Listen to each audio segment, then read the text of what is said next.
eu fico com sentimentos misturados, né? Então, eu vi lá o tiozinho falando e tudo mais. Senti um troço meio, putz, isso daqui pô, se passaram, porque isso aqui é Estúdio Ghibli, sabe? Tipo, o bagulho Mas aí eu tava conversando com o Jean, e o Jean é a favor. Ele acha que tinha que ter cada vez mais. E aí eu falei, cara, mas por quê? Aí ele, cara, porque, ó, o cara que tá lá fazendo uma imagenzinha, uma foto ou qualquer coisa do Estúdio Ghibli, ele não é o cara que fez o processo, sabe qual é? Então vamos lá, um filme do Estúdio Ghibli só emocionará porque é do Estúdio Ghibli. Então um cara que usa uma inteligência artificial pra fazer um roteiro e outra pra fazer as imagens e animar e não sei o que, um bagulho que parece Estúdio Ghibli, não será Estúdio Ghibli. Manja? Essa discussão maravilhosa a gente precisa ter. Sim. O Gianzão é muito legal, ele é muito inteligente. Ele pô, só anda com gente boa. Ó, assim, falando aqui da perspectiva da lei, né?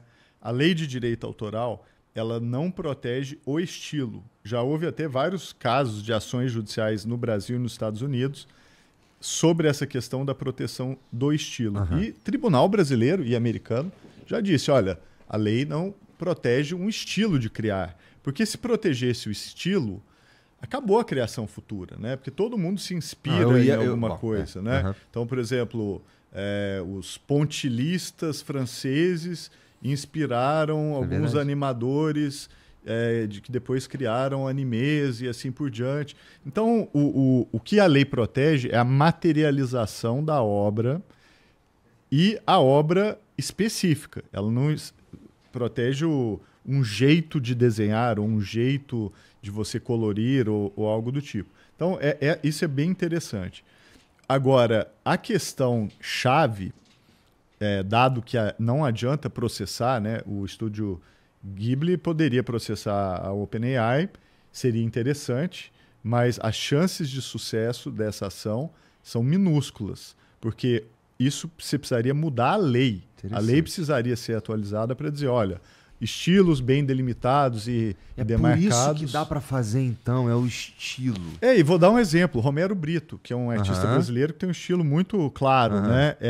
A Apple fez um comercial usando uma imagem feita no estilo claríssimo do Romero Brito. Ele processou a Apple nos Estados Unidos, só que a ação foi extinta antes de ser julgada. Tem gente que acha que teve acordo, não se sabe exatamente o que aconteceu. Mas a chance maior é de que a Apple ganhasse a ação, porque o estilo Romero Brito não é protegido. Não era a própria obra do Romero Brito. Exatamente. Era uma mão. A propaganda da Apple era tipo uma mão entregando alguma coisa que não era uma obra que o Romero Brito tinha feito. Até interessante, depois eu preciso entrar no ChatGPT e ver se ele cria obras no estilo Romero Brito. Não sei se alguém aí fez esse teste, mas eu acho que é interessante de ver, né? E agora, aí entra o ponto-chave, que é o seguinte... a obra que o GPT cria, ela pode ser completamente diferente de qualquer obra. A Viagem de Chihiro, Princesa Mononoke, que o Estúdio Ghibli bicho é nerd criou. mesmo, hein? Eu conheço, pô. Serviço de entregas de Kiki, Porco Rosso, ou... como que chama lá o da menina guerreira? Pedir ajuda aqui para os universitários. Sei lá. Esqueci. Naêmia, não. Enfim, o pessoal vai ler. Alguma coisa assim. Mas o problema é que a IA foi treinada com a obra, eventualmente, do Romero Brito, do Miyazaki. Eles botaram lá Viagem de Chihiro, botaram tudo lá para ele aprender com aquele estilo específico. E é isso que está em discussão nos Estados Unidos e em vários outros países. Se uma obra autoral, e aí voltando ao início da nossa conversa, ela pode ser usada para treinar a IA. A minha visão é que nos Estados Unidos, os Estados Unidos vão acabar decidindo que pode sim, pelo tamanho estratégico, né, da inteligência artificial e porque o país não quer abrir mão de ser líder nessa área.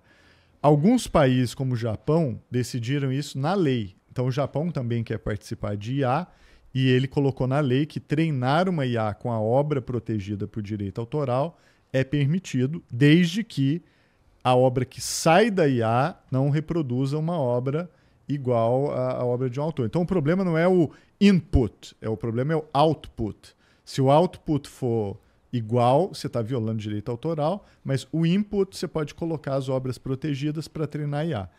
E aí o ponto que o Álvaro falou do Brasil. O Brasil quer tomar posição, né? A lei de IA resolve isso e faz o oposto do Japão. Quer dizer, não pode treinar IA a não ser com a autorização do autor. E se já tiver treinado, você tem que pagar o autor. Agora, eu vi proposta, por exemplo, na conversa que eu tive com o Ian LeCun, ele falou um negócio que eu achei que dá para refletir. Ele falou o seguinte: e se o contrato social for, você pode treinar a IA com a obra protegida por direito autoral, mas a sua IA tem que ser open source, porque o benefício tem que ser distribuído entre todos. Mas implicitamente isso está no AI Act, porque uma vez que ele não exige que você faça a listagem das obras usadas para treinar o modelo, basicamente ele está dizendo isso. Sim. Não, o IA Act, ele é mais Japão do que Brasil, né? Ele tá dizendo o IA isso. Act, ele Na não prática é isso. O capítulo do direito autoral na lei brasileira é o único capítulo original. O resto tudo é copiado. Esse capítulo do direito autoral, não. Esse é um capítulo que foi escrito, redigido no Brasil com uma visão brasileira sobre como resolver. A questão é, os países vão se dividir. Vai ter países como os Estados Unidos que vão dizer treina à vontade a obra protegida. Vai ter países como o Japão que também vão fazer o mesmo. Mas vai ter outros países, e se essa lei for aprovada, o caso do Brasil, ou países africanos, ou países na Ásia, que vão dizer que não, que a obra que é usada no treinamento não é permitido, se ela for protegida por direito autoral, e que se você usar a obra e treinar mesmo assim, você tem que pagar a posteriori. E aí tem a lei brasileira propõe criar uma câmara de arbitragem, de discussão de qual é o valor a ser pago. Então, Nossa, assim, o problema burocracia, pelo amor de Deus, é que o mundo vai se dividir. E como IA é uma coisa estratégica, isso é assim uma razão para conflitos que a gente não consegue imaginar. Porque se a gente pensar na OMC, por exemplo, nas regras da OMC, a coisa fica muito complexa. Porque se você olhar do ponto de vista da OMC, a OMC manda os países todos protegerem o direito autoral, porque no acordo da OMC, ela incorporou o acordo TRIPS, né, que é o acordo de propriedade intelectual, ele incorporou a Convenção de Berna. Então, ela coloca como assim, se você é membro da OMC, você tem que proteger o direito autoral e o patamar de proteção tem que ser igual para todos os países membros. Só que, se os países se dividirem com relação ao tratamento nacional das obras que vão treinar IA ou não, um vai permitir e o outro não vai, em tese, você poderia entrar na OMC, um país, por exemplo, que não permitiu, e falar que o país que treinou a IA com a obra protegida sem pagar o autor, fez isso por meio de um subsídio. E aí você pode entrar na OMC para pedir uma retaliação comercial, para dizer, a IA que você treinou, ela é subsidiada, porque você treinou com conteúdo meu, tipo Romero Brito, e não pagou o Romero Brito. Então você está me vendendo um produto extremamente competitivo que foi criado a partir de um subsídio. Isso aí é Terceira Guerra Mundial, porque esse conflito ele não tem solução. E não por acaso, uma das coisas que o Trump está desativando é a OMC. Isso, né? isso O Trump desativou, ele nem paga as mensalidades da OMC, por causa até do sistema de tarifas que ele está fazendo, ele está saindo fora do sistema OMC. Então, a OMC perdeu essa capacidade. Mas no passado, o Brasil já ameaçou retaliar os Estados Unidos em propriedade intelectual, no caso do algodão. O Brasil provou na OMC que os Estados Unidos subsidiavam a produção de algodão. Então, o algodão americano era mais barato e ganhava mercado por causa desse subsídio. O Brasil provou isso. E aí, ao provar, o Brasil ganhou o direito de retaliar os Estados Unidos na balança comercial. E o que o Brasil pensou? Qual é o maior déficit? É filme de Hollywood e software. porque eu fico pagando software americano e filme de Hollywood. Então eu vou retaliar software e vou retaliar filme de Hollywood. Inclusive, tinha uma proposta ousada na época, que era liberar a pirataria. Que é assim, pega os filmes americanos e pirateia à vontade em retaliação ao algodão.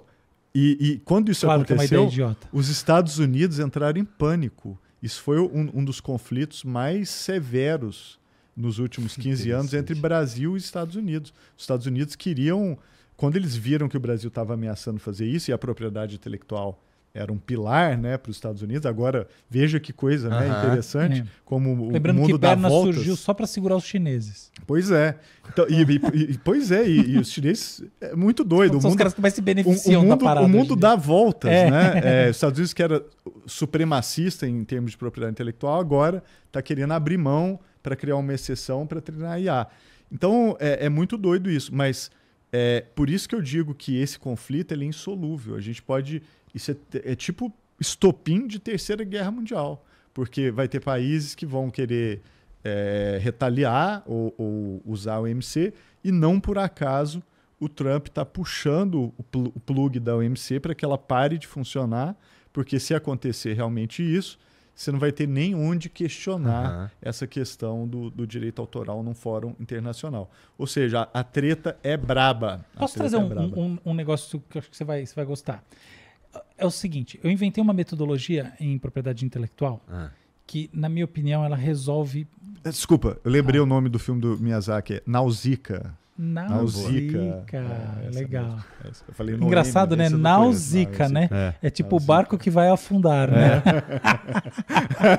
A minha filha deve ter assistido já. Minha filha já assistiu vários filmes do Estúdio Ghibli. É muito bom. Eu adoro também. O que tu ia falar? E é o seguinte, olha só. Imagina que eu tenho, assim, 2 rótulos, tá bom? Então eu tenho esse aqui, eu tenho um segundo rótulo. E a grande discussão é se os rótulos têm um grau de sobreposição grande ou pequena, tá bom? Então se eu tenho um conflito de trade dress, conflito de identidade, ou não tenho um conflito de identidade. Olha só, os rótulos, eles são formados de elementos visuais, tá bom? Eles têm uma estamparia, ela tem cores. Pensar, por exemplo, alguma coisa... Tá, na tela aqui. Eu tenho os hex específicos dessas cores, desses pixels. Então, eu tenho uma estrutura matemática. Em última análise, existe um conjunto de equações que descreve essa estrutura matemática, né, que é o objeto. E eu posso comparar esse objeto com o segundo objeto, que é o suposto copycat, né, o suposto copiador, e eu posso copiar esse objeto com os outros objetos da categoria. Eu não posso provar se um é cópia do outro, mas eu posso dizer que ele é 400% mais parecido, 3.000% mais parecido, ou ele só é tão parecido quanto a média da categoria, tá bom? Beleza. Com isso você cria essa prova material, e isso fez toda uma maneira de tratar a propriedade intelectual aí andar um pouquinho. Tá. Olha só, quando eu estou falando num filme, o que eu estou falando é que quadros, num desenho, animação, que quadros que têm uma estrutura que, em última análise, ela tem elementos que funcionam dessa maneira, ou seja, eu tenho uma relação entre figura-fundo com pixels específicos, etc e tal, que vem de uma origem, pode estar sendo copiada ou emulada. Ok? Esse é o debate. O estilo, como o Ronaldo falou, ele não é registrável como propriedade para o leigo, ele não é patenteável. Ele não é patenteável. Tá. Porém, se eu pego esse resultado, olha onde está a pegadinha do negócio. Se eu pego esse resultado e eu vou lá, eu não sou a OpenAI, eu sou o usuário, e eu crio uma história, e esta história é uma outra narrativa, mas ela está usando a estilística do estúdio Ghibli, eles conseguem ir lá e falar assim, ó, nessa narrativa, que é um produto concorrente, essa semelhança de objetos é tal, que pode haver aqui conflito de trade dress e pode sim haver, em última análise, condenação numa corte em qualquer lugar do mundo, tá bom? Então, são 2 coisas diferentes. Então, isso é algo que, assim, às vezes, eu tô vendo que a discussão aí, você obviamente sabe muito bem disso, mas a discussão mais ampla, ela tá passando batido por esse negócio. Então, a OpenAI, ela tá protegida, ela tá numa posição confortável. Mas o usuário que quiser fazer a sua historinha usando esses elementos, não necessariamente está. Entendido. Porque se ele vender esse produto, ele pode, em Interessante. última análise, aparecer no mercado como alguém que é um concorrente fazendo a chamada concorrência desleal. E concorrência desleal, muitas vezes, dependendo do entendimento, da corte, etc. Elas dão uns processos, dão umas condenações grandes, entendeu? Grandes. Então, o negócio não é tão simples. E ela pode ser provada materialmente. Tem uma maneira como eu faço e tem muitas maneiras. Você vai lá e prova, não, cara, tá aqui. Você tá vendendo historinha usando a minha estilística e eu te provo materialmente porque essa relação figura fundo, porque é isso, porque é aquilo, porque essa curva da ponta de nariz que a gente tem, que é diferente de todo mundo, a sua é 2.000 vezes mais parecida com a ponta de nariz do que todos esses concorrentes que são esses outros estudos. Tá basicamente provado estatisticamente que tem 99,... de chance de você ter copiado o meu estilo na construção dessa sua história que você está comercializando, portanto você está fazendo Toma um concorrência desleal. processo aqui. Você perde o Muito processo. E você que tá assistindo esse vídeo aqui no Talk Flow, dá pra você virar membro, cara, do Flow agora. É um botãozinho do lado do botão de se inscrever. A gente faz um programa semanal só pros membros. Olha. Então fique esperto aí. Se quiser virar membro, tá bem aqui do lado, é mó merreca, custa menos de R$8, irmão.